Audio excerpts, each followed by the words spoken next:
Hi friends, Varalakshmi వ్రతం రోజు లక్ష్మి వచ్చి గ్రీన్ గాజులు అయితే తీసుకుని రమ్మంది. వరలక్ష్మి వ్రతం పండగ సందర్భంగా అమ్మవారికి మేము తయారు చేసిన ప్రసాదాలు ఒకసారి చూడండి ఫ్రెండ్స్. మొత్తం 5 రకాల ప్రసాదాలు అయితే చేసింది.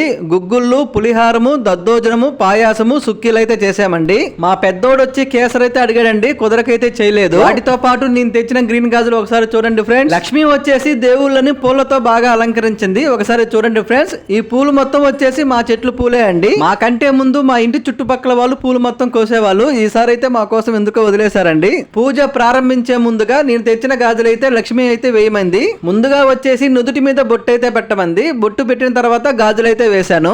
నేను వచ్చేసి మొదటిసారి గాజులు అయితే వేస్తున్నానండి. ఫస్ట్ టైం కాబట్టి చేతికి గాజులు వేసేటప్పుడు కొంచెం కష్టంగా అనిపించింది. నేను గాజులు వేస్తూ ఉంటే నా పెద్ద కొడుకు వచ్చి మమ్మల్ని అయితే వీడియో తీస్తూ ఉన్నాడండి. వీడియో అయితే చాలా బాగా తీశాడు. అటు ఇటుగా కష్టపడి లక్ష్మి సహాయంతో మొత్తానికి 2 చేతులకి గాజులు అయితే వేశానండి. దేవుళ్ళకు చేసిన ప్రసాదాలు వాటితో పాటు ఒక శారీ కొనుక్కొని దేవుళ్ళ ముందైతే పెట్టిందండి. తర్వాత లక్ష్మి వచ్చి పూజ అయితే చేసింది. ఈ సంవత్సరం అయితే మా ఇద్దరు పిల్లలు ఎటువంటి గలబా చేయకుండా నీట్ గా ఉన్నారండి. పూజ మొత్తం పూర్తయ్యేంత వరకు. వరలక్ష్మి వ్రతం రోజు చాలా మంది భక్తులు ఎంతో కొంత బంగారం కొనుక్కొని అమ్మవారి దగ్గర పెట్టి పూజ అయితే చేస్తూ ఉంటారు. ఇప్పటి వరకు ఏ సంవత్సరం అయితే నేను బంగారం అయితే కొనలేదండి. వచ్చే సంవత్సరం అయితే బంగారం కొని అమ్మవారి దగ్గర పెట్టి పూజ అయితే చేయాలనుకుంటున్నాము. పూజ మొత్తం పూర్తయిపోయిన తర్వాత దేవుళ్ళకి హారతి ఇచ్చి మా ఇద్దరు పిల్లలు కూడా చూడండి ఫ్రెండ్స్ ఏ విధంగా హారతి అయితే తీసుకుంటున్నారు. చివరగా వచ్చేసి మన టైం అయితే వచ్చిందండి. ముందుగా దేవుళ్ళ కాడకు వచ్చి దండం అయితే పెట్టుకున్నాను. లక్ష్మి వచ్చి కొన్ని అక్షింతలు అయితే చేతికైతే ఇచ్చిందండి. లక్ష్మి వచ్చి నా కాళ్ళకు దండం పెట్టుకొని అక్షింతలు వేయమందండి.